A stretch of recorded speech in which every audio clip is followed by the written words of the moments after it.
Well, U.S. President Donald Trump is now threatening to impose steep tariffs on Canadian-made aircrafts today, claiming airplane certification has unfairly blocked U.S. jet sales in Canada. Imagine waking up to the news that the United States is threatening a 50% tariff on planes imported from Canada. A single announcement that could change the future of North American aviation, sending shockwaves through industries, governments, and households alike. This is not hypothetical, this is reality. The aerospace sector, one of Canada's most advanced and high-value industries, suddenly found itself under attack, forced to confront not only potential financial losses, but also the broader implications of U.S. economic coercion. For decades, Canada and the United States have shared one of the most integrated aviation markets in the world. Canadian companies like Bombardier and a network of aerospace suppliers relied on American customers, while U.S. airlines depended on Canadian aircraft and components for domestic and international routes. This interdependence created a delicate ecosystem that operated on mutual trust, predictable trade rules, and carefully negotiated agreements. But Trump's threat upended all of that in an instant. The reasoning offered by Washington was framed around subsidies. U.S. officials claimed that Canadian support for aerospace manufacturers gave companies like Bombardier an unfair advantage, distorting competition and violating trade norms. On the surface, it sounds like a straightforward argument about fairness. In reality, it was a strategic weapon designed to pressure Canada on multiple fronts. By targeting aerospace, the United States was leveraging a critical sector to extract concessions in unrelated areas, from dairy to defense procurement. The threat was as much about politics as it was about economics, a blunt instrument intended to demonstrate that American trade policies could be used aggressively, even against close allies. The potential consequences for Canada were immediate and severe. Bombardier alone exports hundreds of aircraft annually to the U.S., and a 50% tariff would render those sales uncompetitive overnight. Orders could be canceled, production lines disrupted, and thousands of skilled workers suddenly left vulnerable. The aerospace supply chain is highly integrated. Components cross borders multiple times before a plane is fully assembled. Disrupting that chain would ripple across small and medium-sized enterprises that supply parts, electronics, and specialized services. For employees in Montreal, Toronto, and other manufacturing hubs, this was more than a trade dispute. It was a threat to livelihoods, regional economies, and Canada's technological standing on the global stage. The political stakes were just as high. For Canadian Prime Minister Mark Carney and his government, the response had to balance diplomacy, economic protection, and domestic political pressure.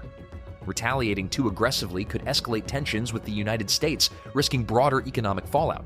Doing nothing could be perceived as weakness, leaving Canadian industries exposed to further American coercion. Regional politicians, particularly in Quebec and Ontario, sounded the alarm immediately. Labor unions and industry associations called for swift action to defend aerospace jobs and prevent a collapse in manufacturing. The government faced a high-wire act, needing to reassure citizens and workers while keeping diplomatic channels open. The economic implications extended far beyond the immediate aerospace sector.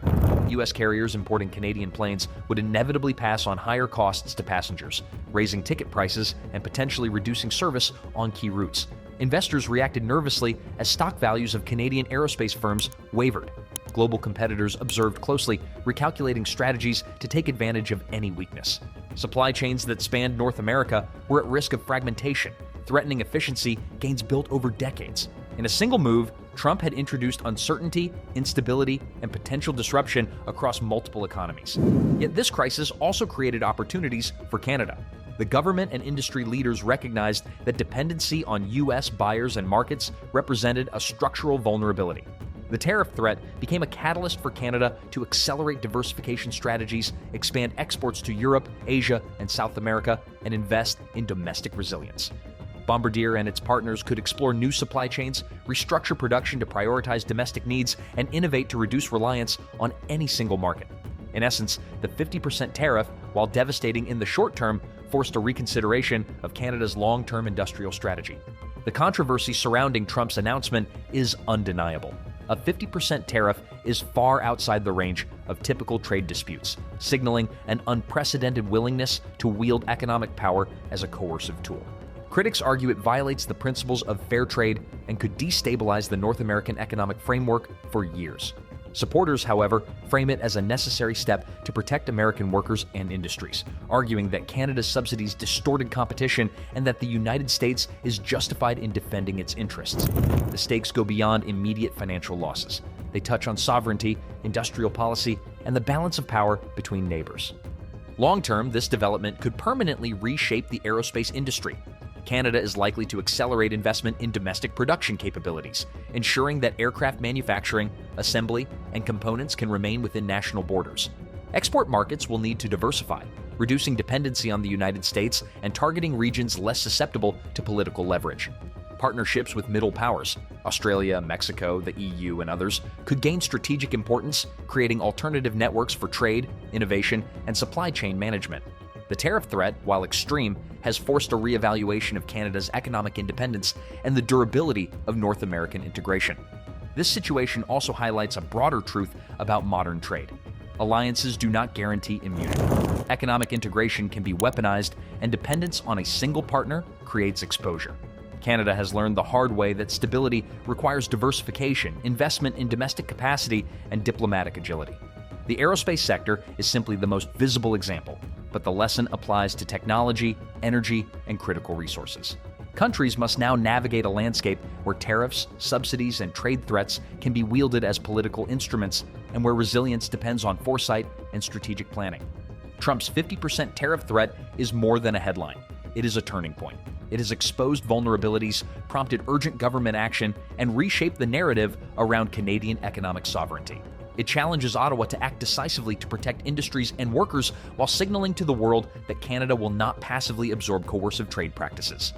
The aerospace industry, representing tens of thousands of jobs and billions in economic value, stands at the center of this struggle, embodying the intersection of politics, economics, and national interest.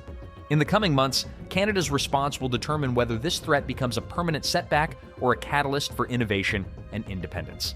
Diversifying markets, investing in domestic production, and strengthening international partnerships are no longer optional. They are essential. The 50% tariff, intended to intimidate, may inadvertently push Canada toward greater resilience, technological leadership, and economic sovereignty. It is a high-stakes confrontation with consequences that will resonate for decades, not just in aerospace, but across the broader North American trade landscape. The lesson is clear. Economic threats from powerful neighbors can disrupt industries, but they also create opportunities for strategic recalibration. Canada faces a moment of choice: submit to coercion or respond with bold action, building resilience that cannot be undone. In this battle over tariffs, planes, and power, the real winners will be those who can transform challenge into opportunity. The story is unfolding now, and the world is watching closely. What do you think? Could Canada turn this threat into a permanent advantage, or is the U.S. tariff strategy too dangerous to counter? Comment your thoughts below. Like this video, subscribe, and hit the notification bell to stay updated on this ongoing trade battle and the future of North American industry.